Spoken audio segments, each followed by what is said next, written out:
Welcome back, everyone, to the PXP Let's Talk Success podcast. I'm Dre, joined as always by my co-host, Paul. Hello, Dre. How's it going today? Great. How's your day been? I actually don't know this. So I feel like I've got the same response every time you ask me that question. Yeah. Because, these days when we're doing the recording is usually after a morning of seeing some private clients and doing rehabs. And so it's been a fairly hectic morning. When I say hectic, and I've said this in the past, or when I've used the word hectic in the past, I really mean it's been great. I mean, my brain gets to work. I get to help people achieve some goals. There's been a lot of positive things happen today, especially around the holiday season of people have been working towards certain things. There's almost all this stress going on, and then getting them to have ways to have outlets and helping them adjust and figure out things around the holidays. It's really awesome. Yeah. Did you do anything exciting this morning? Yeah. So there was 4 or 5 individuals or small groups or there's a family in here at noon today, and Already? they had, oh yeah, and so we had mom and dad and 2 young boys working out. And one of the wonderful things to do when you got that scenario going, you got a family working out together where everybody's at different places, obviously different ages, different fitness levels. And so as we're going through, I asked the boys about, hey, give me a number, give me a decent number. And so most of the time they're thinking in terms of like 1 to 20, and so they get a number 20, whatever.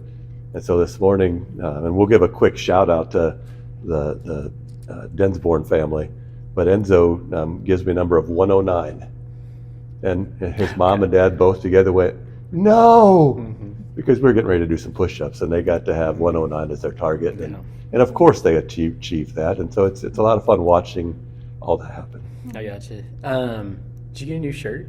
Is that new? This is my Christmas gift to myself. Nice. Absolutely. There you go. If hopefully we get more viewers on this one, because usually we have a lot of listeners and not too many viewers. Paul's got a new shirt on, everyone. And just bring your shades. It might be a little bright. Bring some. I have to do some video editing on this one. So I like it though.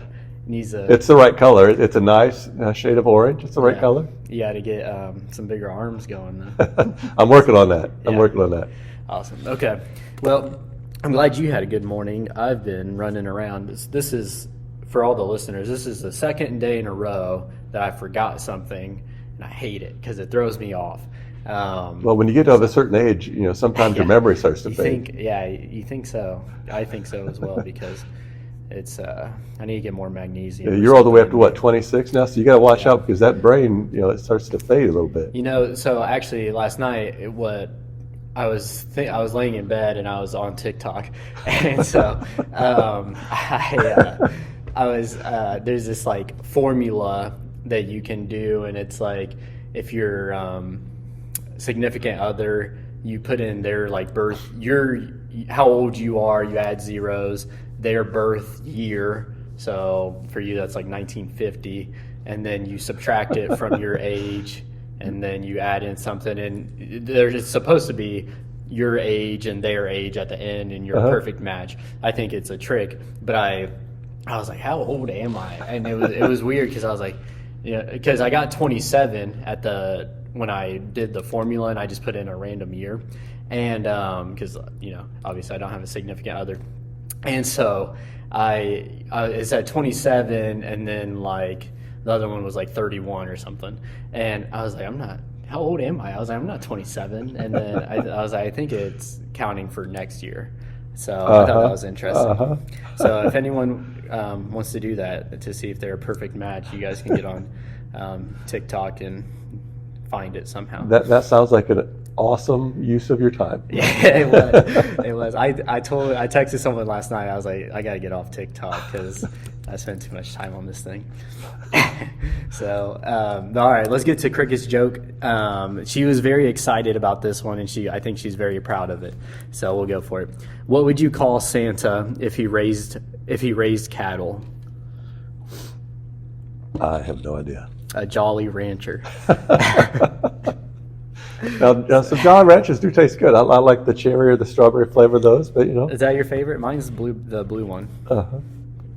So blue's your flavor? Yes. I thought that was a color. Blueberry or whatever it is. I don't know if it's blueberry or blue raspberry. That's why I say blue. Okay. So Yeah, but also on It is TikTok, pick on Dre day to day. That's what we're going to do. pretty That's much. what this is about. It's not supposed to be, but also on TikTok, there's this kid eating them, like putting, like, you suck on Jolly Ranchers and it dissolves in your mouth. He was biting, and as soon as he put them in his mouth, just like crunching, breaking his teeth almost. He's trying to sharpen his teeth. I guess that's how you do it.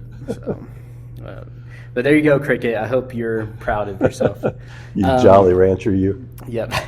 So for everyone that's not watching, we have a special guest today, our second guest on the podcast, our first female on the podcast.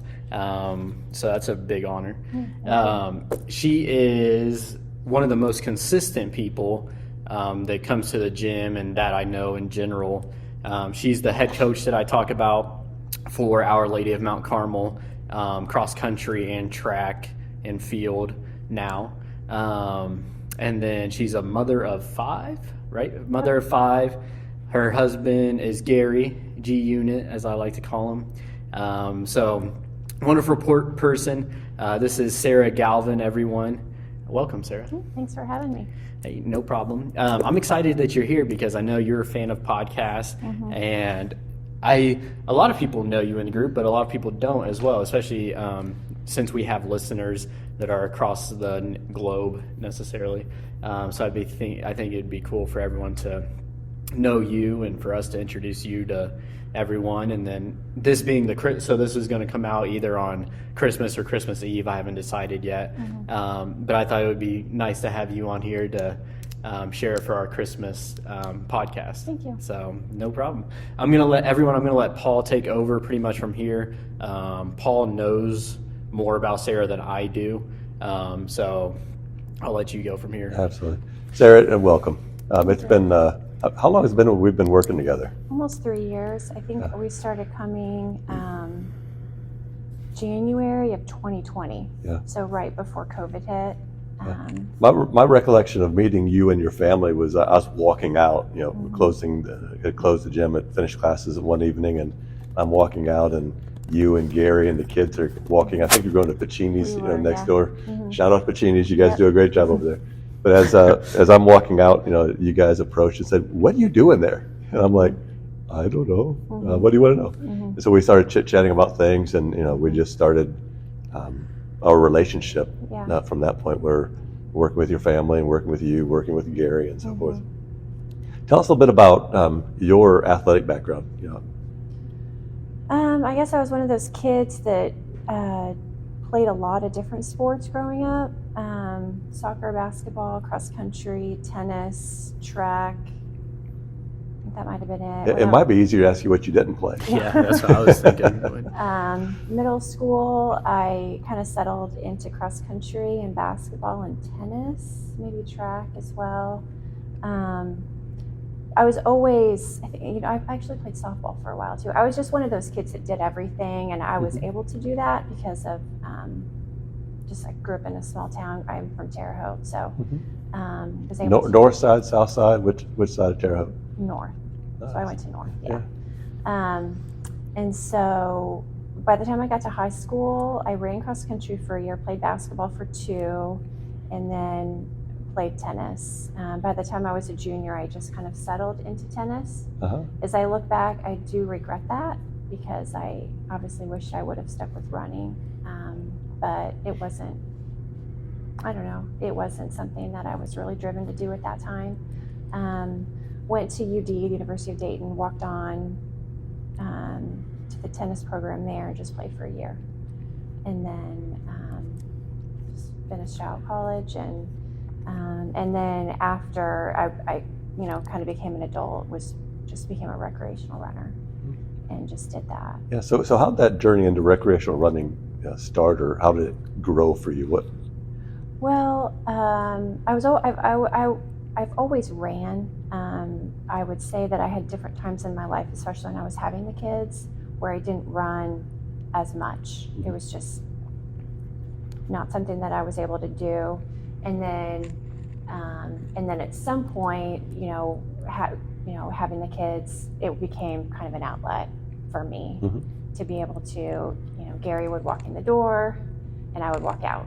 And I know a lot of moms kind of do that. Yeah, And that then, partnership, that relationship, right? yeah. Yeah. And so and then as I got older, I started to take it more seriously. Never trained for anything, didn't do any type of racing, never looked at running. Actually, Gary did. He would run the mini marathon, like he did all that, and it wasn't really a desire of mine to do that. And then as I get older, it's just taken a different, I guess, trajectory. Yeah. And how long has it been like that you've been on that trajectory or taking it, quote, more seriously, you running? I would say about 5 years. I mean, I got, well, maybe 6. Teddy is 5, so there was a pregnancy in there and, postpartum stuff. So yeah, I mean, I would say about 6 years. Yeah, awesome. So, and so in that time, what events have you done? What's been some exciting markers along the way? Well, I mean, really, the first race I did, I mean, it's all been through, training with you. So the first, I think that was Monumental last year, wasn't it? Yeah. So Monumental, I did Monumental Carmel and then Monumental Full. So not many. Yeah.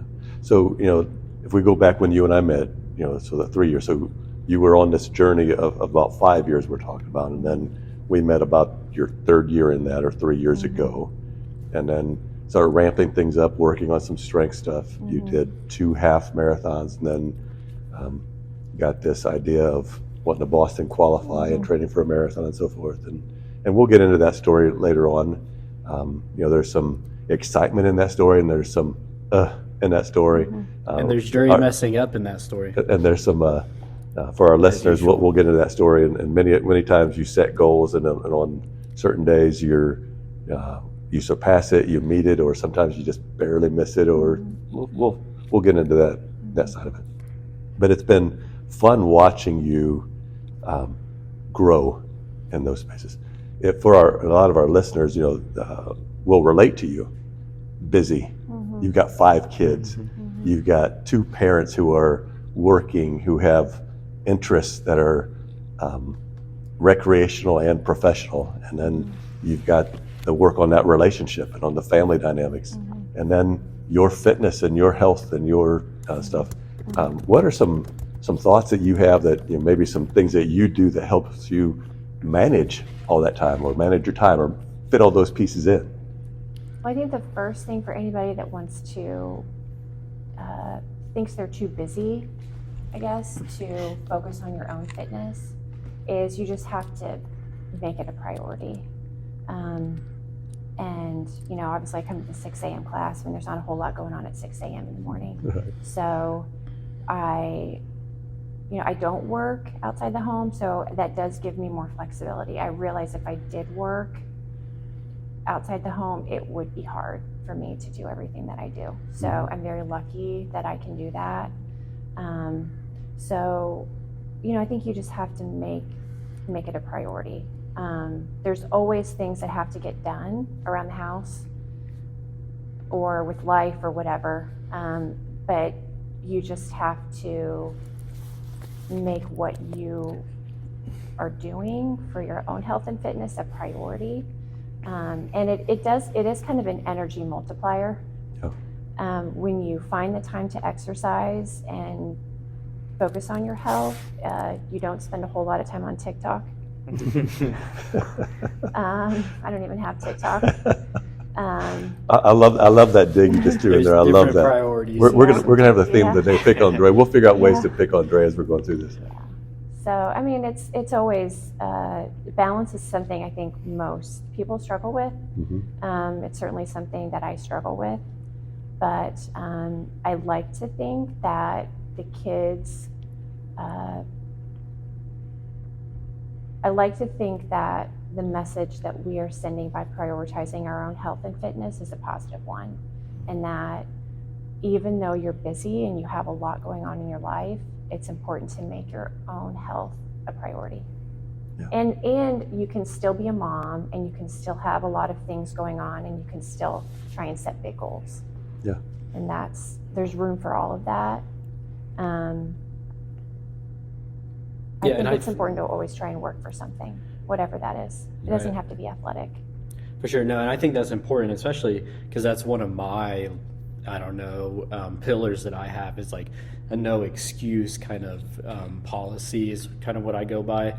And so for our listeners, and especially our young listeners, well, I guess all of them, I should say, like I hear all the time, I don't have time to get there, or and that's one of my biggest pet peeves that I hate is that I don't have time, which usually comes from adults, usually from kids. It's they want to sleep in, right? And so you just hit on a big topic for me is that you do always have the time, like you said. There's not a lot going on at 6 a.m., right? And there's other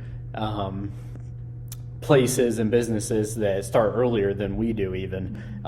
There's different gyms and whatnot that I get motivation from just driving here because I see parking lots full at when I'm on my way here, and I'm usually here at 20 minutes early almost sometimes for 6 a.m. And I'm like, man, people are already working, right?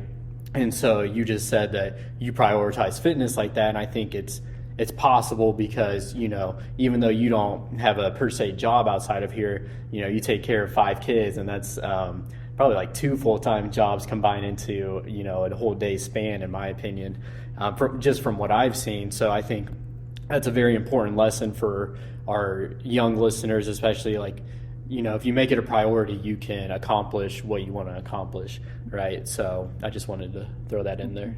But go ahead. I think the thing that I picked up on what you were just talking about there is you've got to prioritize yourself so that you can better take care of your family, right? Mm-hmm. I mean, if you spend all your time taking care of everybody else, which we all do, right? We all want to help those around us, those that we love. We want to spend that time doing it. But if we don't carve that time out to really nurture ourselves, to feed ourselves, to fill ourselves, we can't be our best selves for them. And that was my interpretation of what you were talking about. Yeah, yeah, absolutely. Yeah.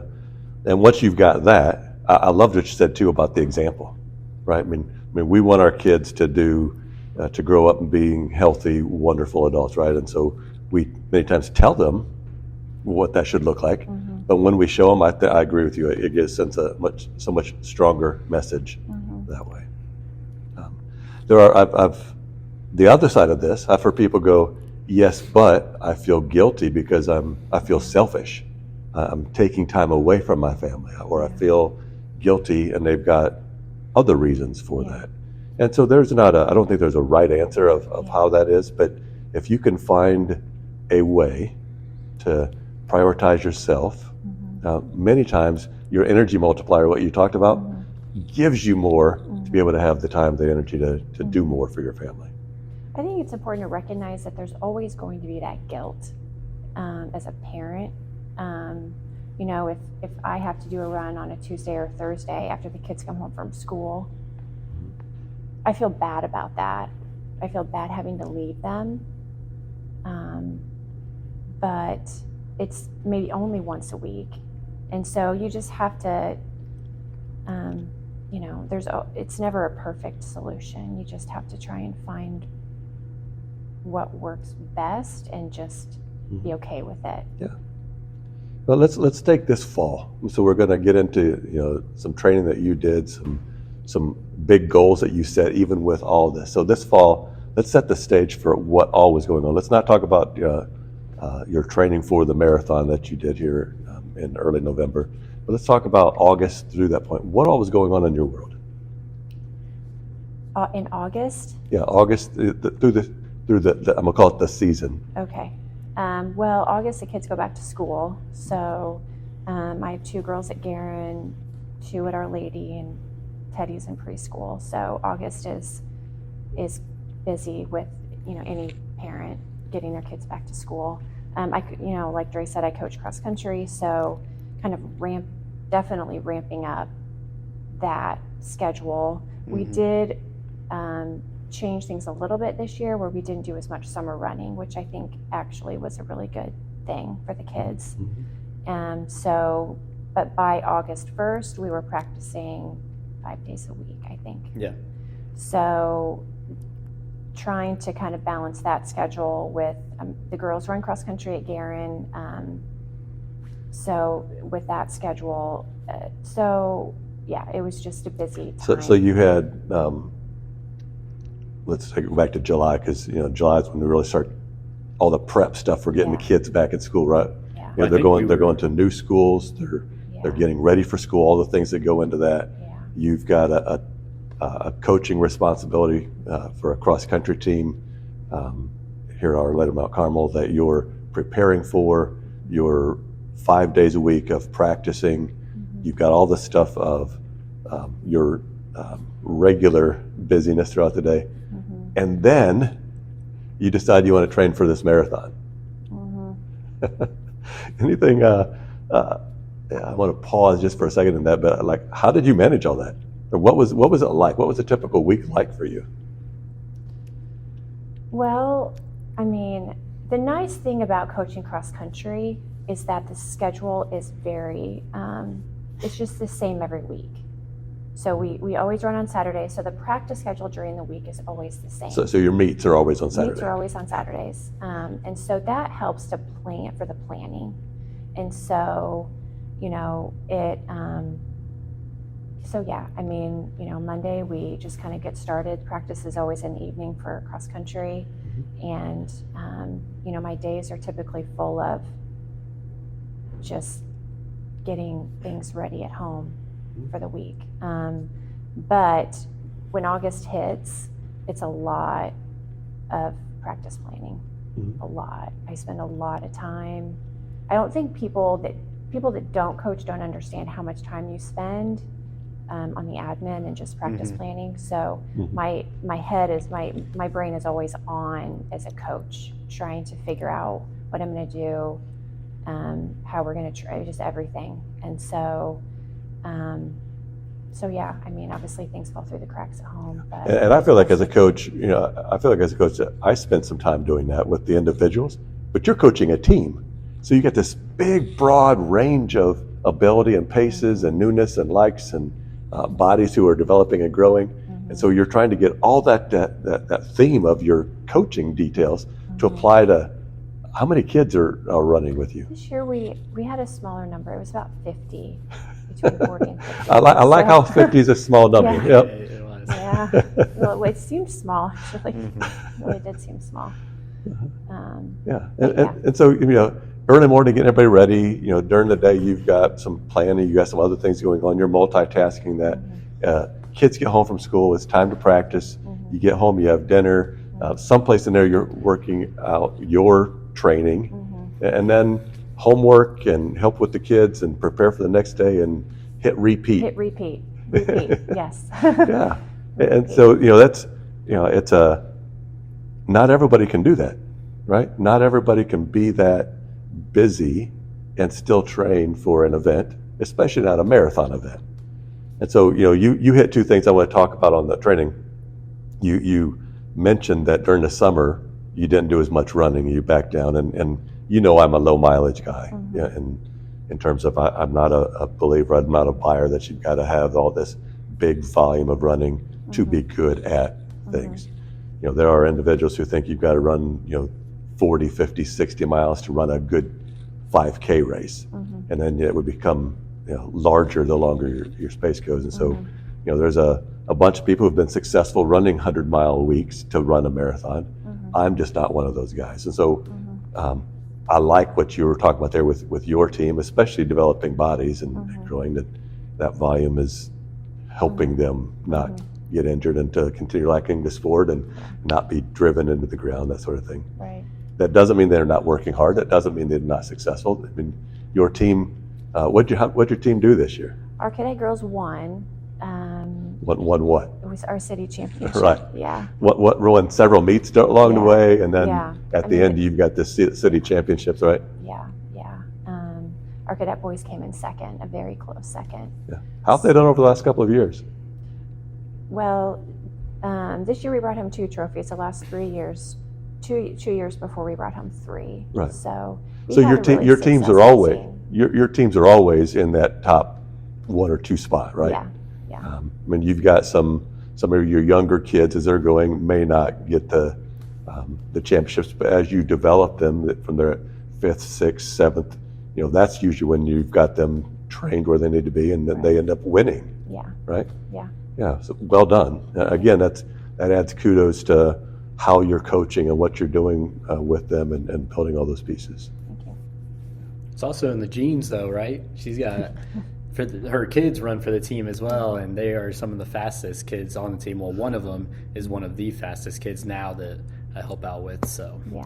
it's definitely in the DNA. Yep. And again, that goes back to the DNA. It may go back to the mental aspect of how to approach things, because you're competitive, but at the same time I'll call it nice. Just because being competitive, there's some people who are competitive and they've got this little anger to them. I mean, you can be competitive and nice at the same time, and get those pieces. You lead by example on it. I'm sure your kids follow along in that also. What have you seen in your kids growing? What's some proud moments? Brag on your kids a little bit about what they're doing.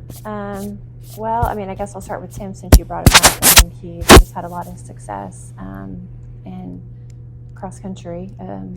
But I think for him, I guess just starting with him, I think that one of the things that we do at Our Lady is we highlight a virtue every week, and I always tell the kids I feel like one of the most important virtues to really live is humility as an athlete. And I think really the best athletes are humble, and Timmy's very humble.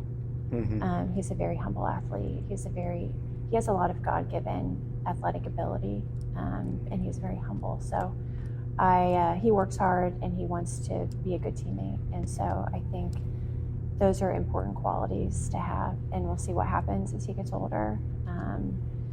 And it's been fun to watch him grow. And he does more than running. Yeah, he plays just about everything. Basketball, lacrosse, football. He'll run track. Never really got into baseball. He did for a little bit, and on soccer. So, but yeah, he likes and Gary and I feel very strongly in that our kids should be able to participate in lots of different sports and not specialize. It's probably a topic for another day, but we want to encourage that. I want to give you a standing ovation right now with that cross training, if you will, of a lot of experiences as they're growing up and not isolating those pieces. Yeah. And then he's got 2 older sisters. Girls, yeah. So the girls are at Guerin. Cross country and lacrosse are their sports. So those of you that don't know, Gary coaches the girls team at Guerin, and so lacrosse is a big part of our family life. He started the program at Our Lady and has really grown a pretty amazing program. The Guerin girls won the state championship last year, and so he was a part of that. Sophia, my oldest, is a sophomore. She was on the varsity team last year and was one of the few freshmen to make varsity. So a learning experience surrounded by some great teammates, and just to be able to be a part of that ride was pretty special.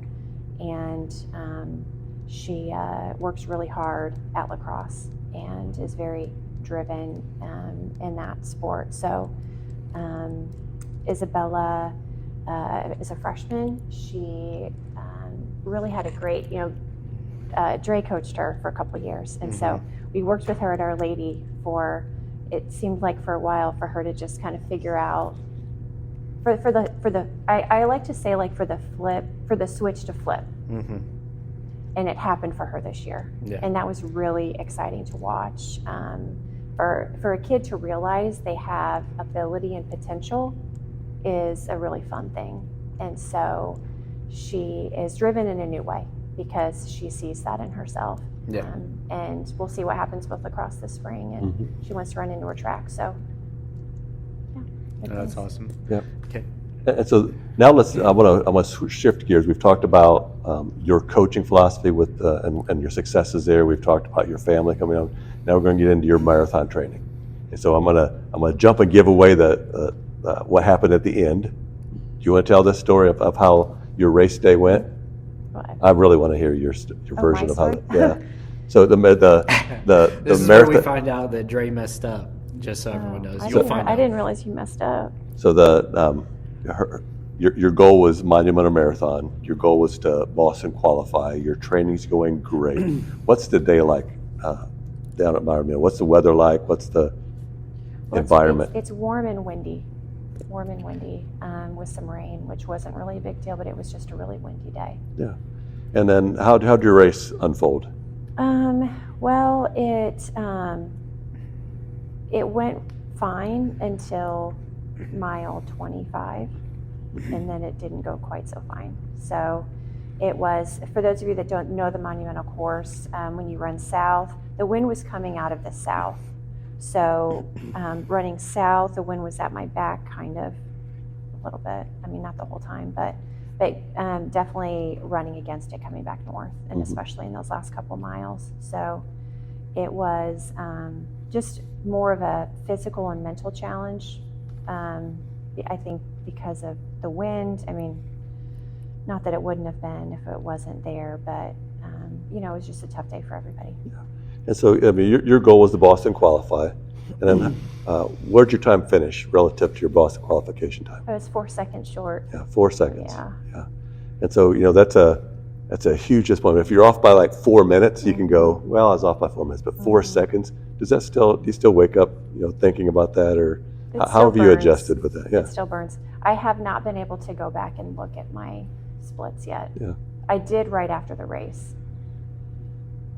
I will do that at some point. Yeah, it's really hard, right? Being that close, but still not achieving. Now, we all know your fitness and your athletic ability isn't defined by those 4 seconds, right? But it's still not the same as if you'd run 4 seconds faster of the more positive perception that you would have of yourself on those pieces. And those, if you had to go back and tell yourself something before the race, what was going to happen, and you had to change your mindset or give yourself a strategy of something to do to make sure you were that 4 seconds faster or even more, what would you tell yourself? Wow. I think just one, I should have been more aware of where I was at. So I shouldn't have just kind of coasted on thinking I was okay. I should have been more aware. And yeah, I mean, probably picked up my pace a little bit early on in the middle of the race. Yeah, and all of your training, I mean, just for everybody to know, I mean, I'm going to brag on you a little bit, but in your training, I mean, you were not even close to your paces to Boston qualify, meaning that you were so much faster than what you really needed to be averaging on race day.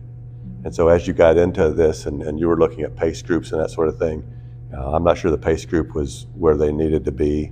And so you were using that as a guide, and you're ahead of the pace group, and yet the pace group that you were following wasn't there. Okay, so that was part of our strategy, and it's unfortunate that wasn't there.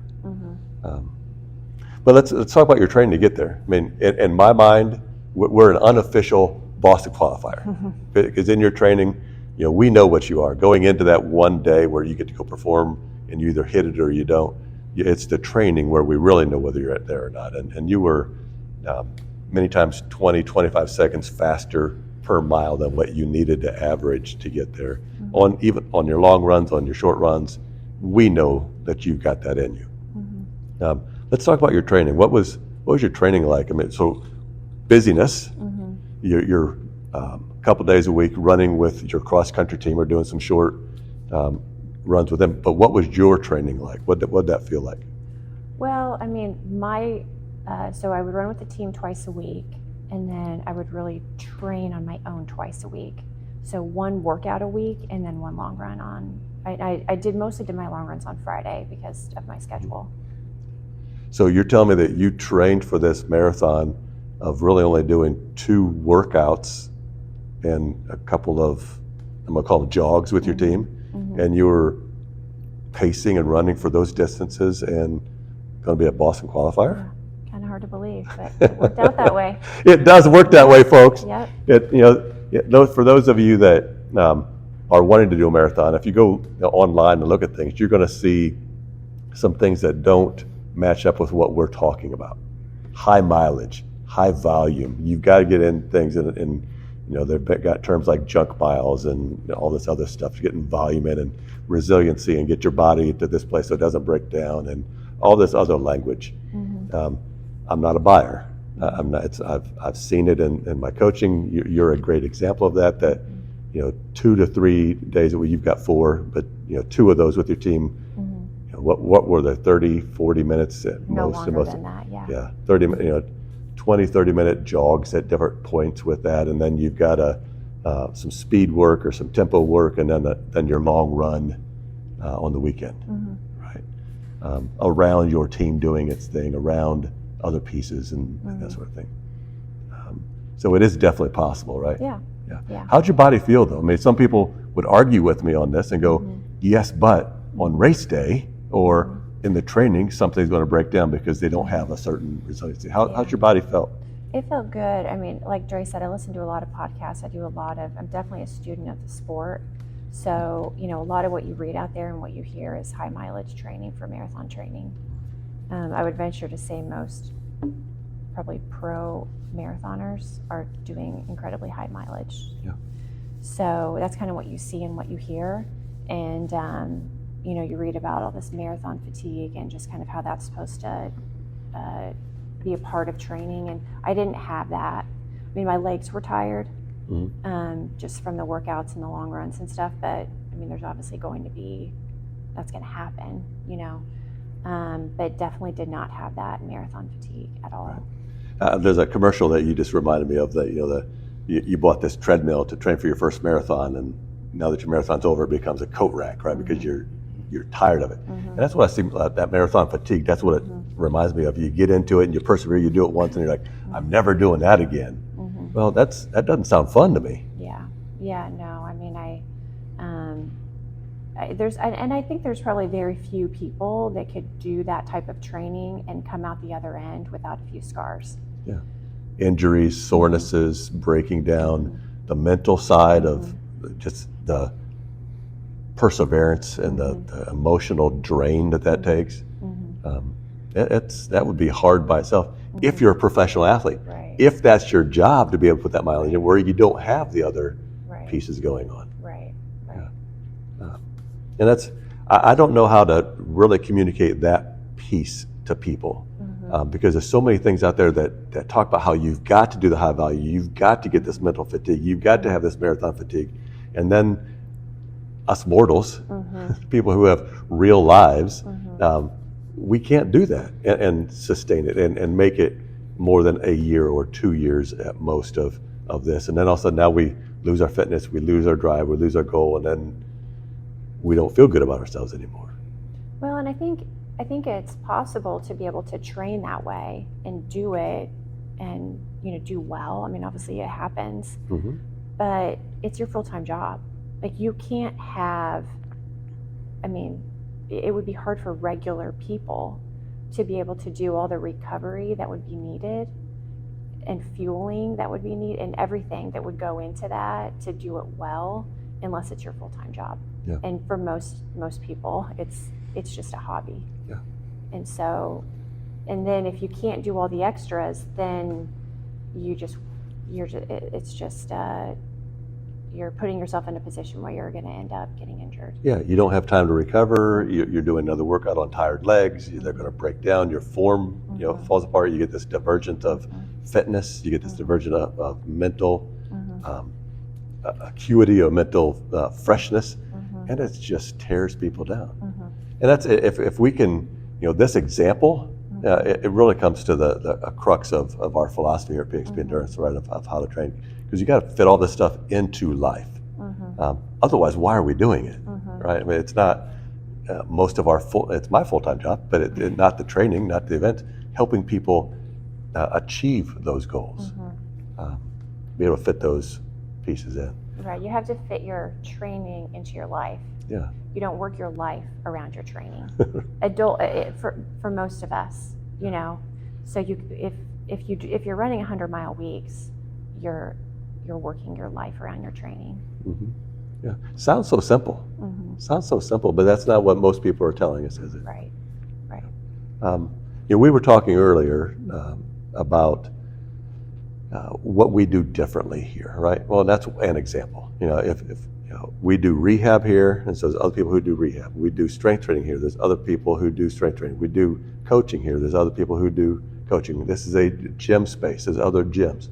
And so when people come in and or are looking from the outside, they many times lump us, PXP Endurance into what they've seen at other places.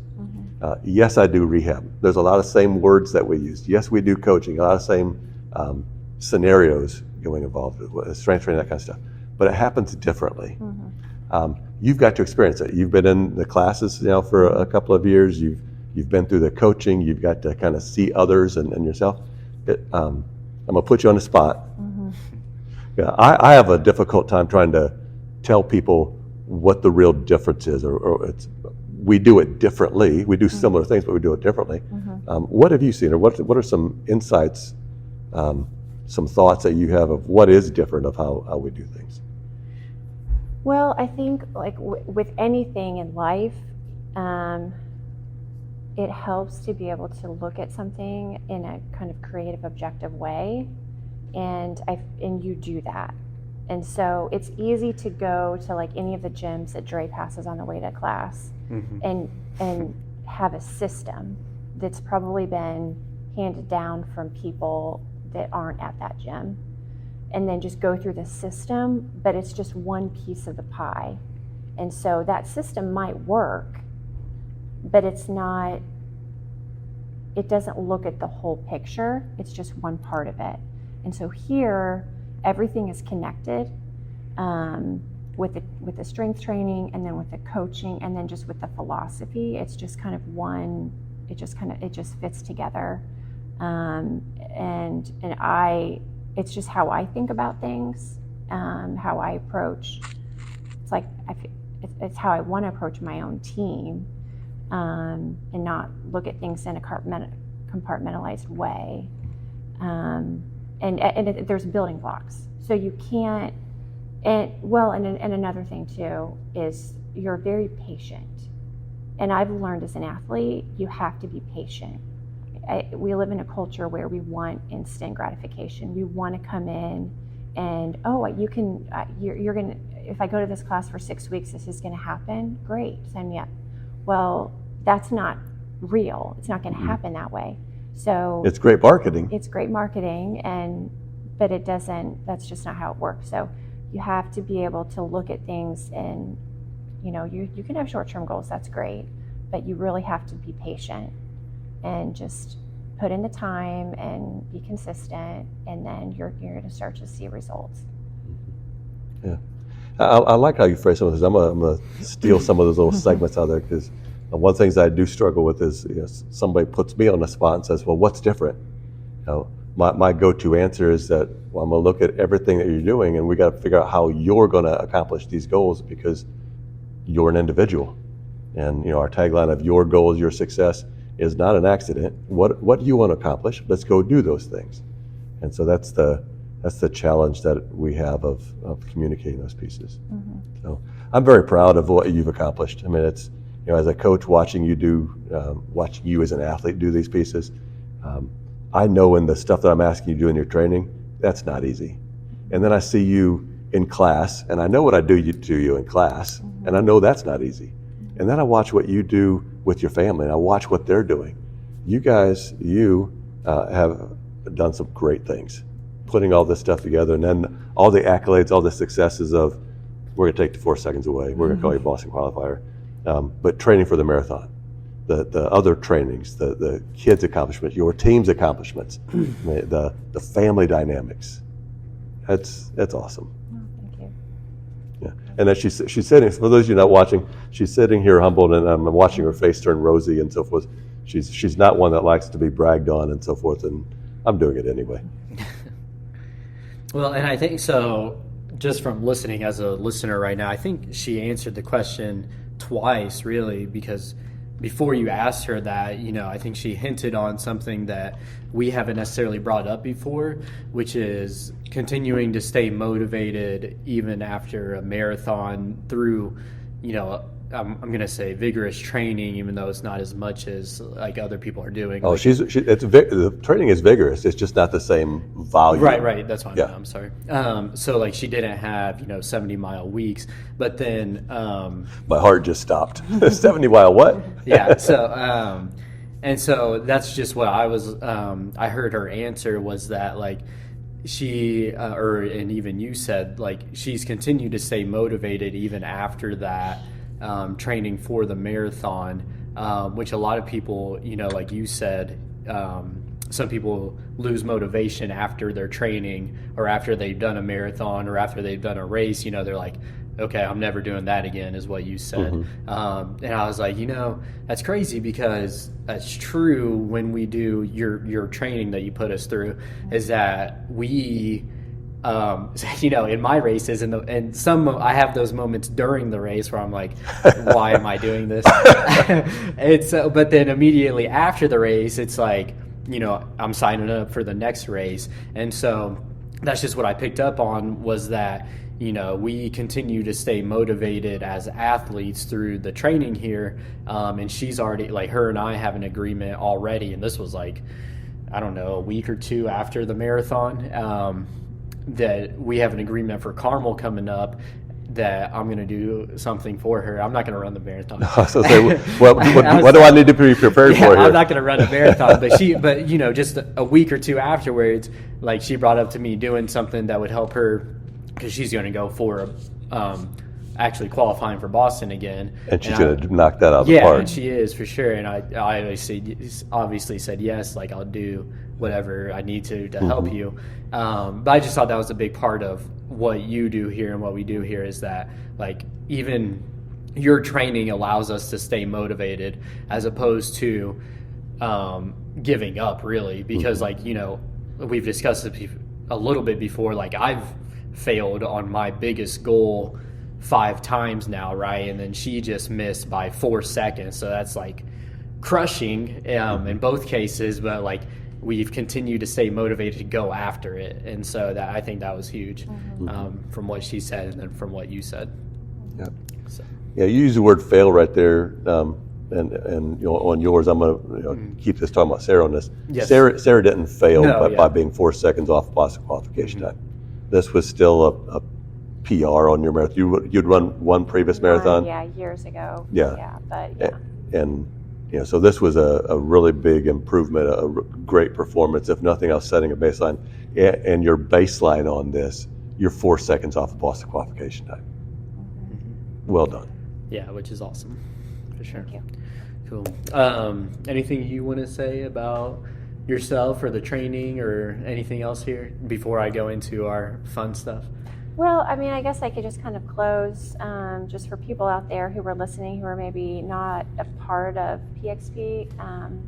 It really has been, just being a part of this group, I mean, life-changing for me and my family, in many ways. And it's hard for me to think about, like, when you do something significant in your life, it's hard to think about what life was like before. Like, so I don't remember what I didn't know before, because I've learned so much in the last 3 years.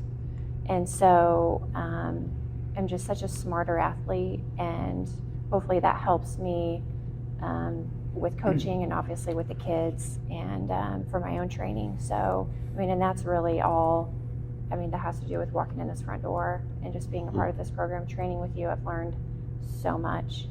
The classes are, I mean, I'm always asking people and encouraging people to come, because you don't have to train for a marathon to be at these classes. You don't have to even be training for anything. It's so, if you can come in here and be consistent and come to these classes, everybody benefits. It's just a matter of getting out the door and making the commitment, and it is so worth it. Especially, I'm 46, so for women my age to be able to come in, walk in this door, look at these weights and not be afraid and intimidated, I mean, it's just so important. I think so many women especially get to a point where they think, I'm too old, I can't do this, or I'm not athletic. like I can just only do this, and they don't see themselves as being capable of doing that. And I guess I just want to encourage, if you don't feel like you belong in here, I mean, everybody can benefit. Yeah. For sure. There's thank you. Those are some awesome words, and then it's very heartwarming to hear those pieces. Your comments remind me, as you're talking, I'm seeing a bunch of different people go through, and there's probably 4 or 5 examples I can think of right now of people walking in the door because they were sore or something else was happening. So I met them as a rehab person. They started talking about the strengthening. We get them in a strength class. I'm not gonna, if there's weights in here, you're not picking up a weight until you can move your body. That's not even a consideration. You're gonna learn the great form. You're gonna learn the technique so we don't get hurt and we can come back from these things. And most of these individuals that I'm thinking about right now, they came in like that, and then they're running a half marathon, or they're running a 10K, or they're looking at these things. And it starts out by, I don't hurt anymore. Do you think I can? And it's, yeah, I don't know. Let's find out. Let's try. And then we do that training, and great things happen. And you're right. Like, you don't know who you're going to run into here. So when we started, I failed to mention, just as you were getting into your story on how you met Sarah, I failed to mention how I met Sarah and Gary. I think they were the first people that I met on my first strength class as well, because Gary was with you when you started up the 6 a.m. classes. And so that was life-changing for me, just like you said, because I never wanted to coach, and I never, asked or expected to coach anybody. I was just here to do my triathlon stuff with him. And then now, I know you and your family, and then all the other families that I'm involved with now from here, so which is pretty awesome. And so I'll go ahead and segue to our shout out segment, because I'm going to shout out your family here and your kids. So like, you see, Timmy with the humbleness and confidence, right? Like, that's just what I think of when I think about Timmy, is just like, he won one of our Pillar of the Week awards, right? And I said, if Timmy doesn't tell me thank you 4 times after practice, like something's probably wrong. And so that just speaks on, you and Gary, just through him, like you said, he's very humble, and then a tremendous athlete. And so I think that carries over into that. And then you think about Isabella, Isabella has that fire and desire, and it was fun to see that switch flip for her. And then she has that athleticism that you have, and she's just incredibly fast, in my opinion. And so for her to see that potential in herself now, that's awesome. Just because, like, when I watch you run and I watch her run, is very similar. And I think it's really cool because I just think you guys look good when you run, like, stride wise and everything like that. It just looks fast and it looks good. So I'm excited for her. And then you have Sophia that has, the ability to learn so fast, in my opinion. Just working with her, like, once, she just learns and pays attention so well, and then she can figure it out from there, and that just speaks to, you. Once again, I just think of you every time I think of your kids. And then you have Miriam. Miriam is one of my favorite runners. Miriam's how old is she? 9? Okay, yeah, 9-year-old, and she's got that desire and speed too to her that I can't wait to see in the future work as well. So I love Miriam. I say everyone should look like Miriam when they run. She does have good form. Yeah, for a 9-year-old. I mean, I hope it stays that way, but we'll see. And I think it will. So you have Miriam, and then you have Teddy, Teddy's strong. Teddy's the wild card. Now 5-year-old. He's 5. Yeah. No. So 5. Yeah. So I love it. So I just wanted to shout out all the Galvins, and then Gary. Coming in here, I loved seeing Gary every day. Gary, I think I got the compliment from someone that I always seem chipper in the morning, which is crazy to me. But Gary was definitely always chipper in the morning when he came in here. And then, like you said, starting all the programs that he started and whatnot. So I just wanted to shout out the Galvins as an entirety. Yeah. And then you want to shout out Pat? I've got a couple of shout outs. One is Pat Clayball, 70.3. It was a rookie a couple weeks ago, and ran a 5:30. Going into that environment with what he's had to do, he's changed jobs, changed location. He's now in Idaho. He was here for a few months, and then family moved to Idaho, new job, and then he's doing a 70.3 all the way across the country in Florida, transporting his bike, trying to figure these things out, and then he was able to perform very well. Congrats, Pat. Did he drive or fly? I'm just curious. I'm pretty sure he flew. Okay, I need to ask him about transferring the bike. Yeah, so he used bike transport. Oh, okay. Yeah. Gotcha. Try bike transport. Cool. And then I'd also like the classes. Right now we're in the last couple of weeks of the I almost said semester. Last couple of weeks of the year here, we're doing a lot of hypertrophy, muscle build, that kind of stuff. And holiday season's always stressful. We're turning up the wick, or turning up the volume, turning up the intensity in classes, and everybody in the classes, you're doing a great job. Yep, for sure. And then I'm going to shout out real quick the Lyons family. So you just saw Ansley and her sister last night. They've been working hard, especially, that whole group of young girls. It's crazy because, in our strength classes, people are scared to do pull-ups, like any form of pull-ups. And they keep asking me if we're going to do pull-ups every single class. And I'm like, and I can't say no to them. So I'm like, yeah, go for it. Give it to them. Yeah, so shout out to them and the Nortons, like you said earlier, before we started the podcast. Shout out to the Nortons for being consistent. Yep, and for sure.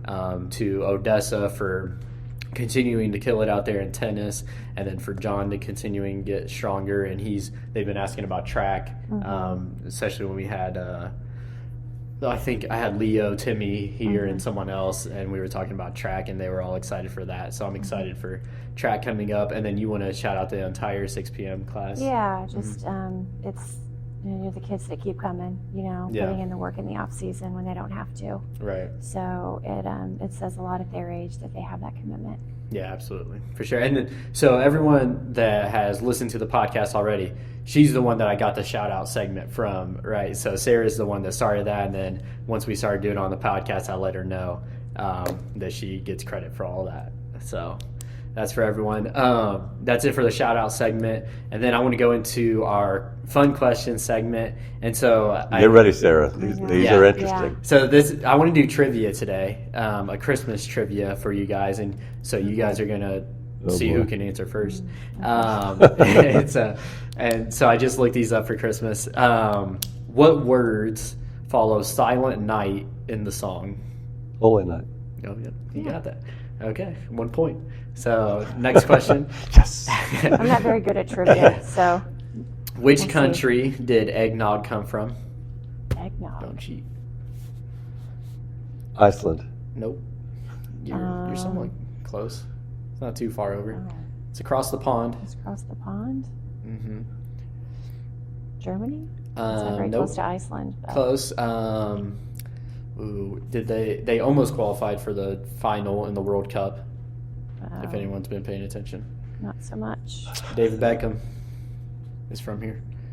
You guys know England. David. Yep, Great there you go. Yeah. Yep, England, right. 1 point. Really? Oh, it's tied up. All right. Uh-oh. All right. Which real life person is Santa Claus based on? I would say Nick. Yep. Yeah. She got it. Sarah takes the lead. Uh-huh. You're going to come back here? What do you do under the mistletoe? Kiss. Oh, so it's for all the marbles. All the marbles. Which country started the tradition of putting up a Christmas tree? It may have already been said. Denmark? Nope. Germany. Yep. Germany. Okay, Paul wins. Okay, all right. There we go, everyone. Really competition. So if you guys didn't know that, there's some Christmas knowledge for you for this Dropped Christmas. it. We just dropped that knowledge, didn't we? Yeah, absolutely. So I knew all the answers, so that's why I didn't participate. Yeah, you wrote them down. Yeah, that's right. So, all right, we'll go ahead and get into our conclusion then. New Year's resolution. New Year's is obviously coming up. That'll be the next podcast after this one. What do you have to say to those people?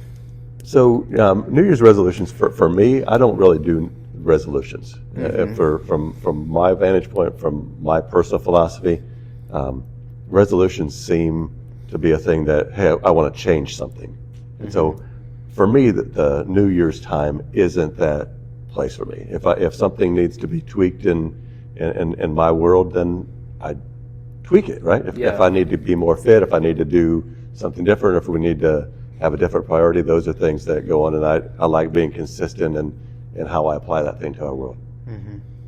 Some people, however, they get through the holidays and they want to start something. And sometimes those things get exciting for about 2 weeks, and then they level off. You know, we've heard from Sarah today that the consistency and the quick fixes, those things don't last. They're not sustainable. Mm-hmm. But if you've got those thoughts, if you've got those aspirations of wanting to become more fit, accomplish a goal, or maybe you think that you can't because you're of a certain age or intimidated, those individuals I'd really like to have a conversation with. Mm-hmm. And it's I hope people know that it won't ever be a threatening environment. It'll be a comfortable conversation, because I'm going to ask you questions like, what do you want to do?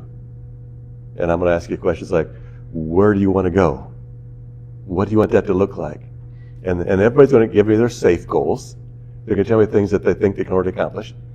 And those of you that have worked with me before, you've heard this conversation. I'm going to push back on some of those and be like, what's the scary goal?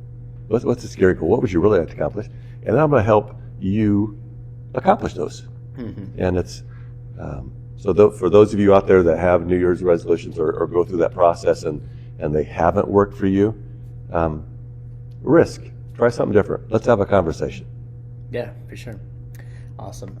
And then from there, thank you to everyone once again that's left a review so far. I don't think we have any I know we don't have any new ones from what I've seen. We still have our sale going on. Yep. So last minute Christmas ideas. Yeah, so this will come out on Christmas. But if you didn't give them something that they didn't like, then you should come in and spend money here, and you get a discount. So you get 35% off T-shirts, pullovers, and sweatshirts, and 15% off triathlon and cycling clothing. And just coming from me, like, I need new cycling shorts, or triathlon shorts, I guess I should call them. So our listeners should come get something for you. Is that what you're saying? Well, yeah, that too, actually. If you want to get a Christmas gift for me, yeah, I need some new triathlon shorts to wear to the pool. So come in and get your discount on that stuff, everyone. And if you're not sure what his size is, just buy the smallest pair. No, don't buy the small. There's a very small pair over there. They're for Miriam for sure. There's some kid sizes over there. Yeah, absolutely. Has anybody gotten a bingo yet? Nope. All right, well, be the first one to get a bingo. You have, how many days are in December? 31? 31. Yep, you have 9 days to get a bingo, so get on it, people. I think Matt Deck is close. Sponsorships, once again, if anyone wants to sponsor the podcast, let us know. We got new equipment. If you guys can't see, they're wearing mics. I forgot an adapter, so I don't have my mic, so that's something that I messed up on today. But if you want to advertisement, either physical or verbal, then let us know. You can contact Paul or myself. As always, like, share, and subscribe the podcast. It is on Apple, Spotify, YouTube. This one I would recommend watching because we have Sarah here. So if you want to see Sarah and the interact, and Paul's bright new shirt. Absolutely. And earlier we talked about Sarah's face, kind of getting a little rosy. You got to see that. Yeah. Was it just the shine? It might be the reflection of my shirt. Yeah. So if you want to see what we're talking about, go to YouTube, subscribe to that channel, and you can see all the podcasts there. So that is all I have. Merry Christmas, everyone. Favorite Christmas food or dessert? Oh, all of them. I don't really have a favorite one. We talked about before about how I just like to eat. Yeah. Christmas, it's pies are my favorite. All right. But, Gosh, all that like Christmas candy stuff that I make. Oh, okay. Yeah. Cool. Awesome. Well, that's it for everyone. That's it from Let's Talk Success, everyone. So have a Merry Christmas. Happy holidays, everybody. Yeah. Merry Christmas yeah. from the Galvins. So. Yeah.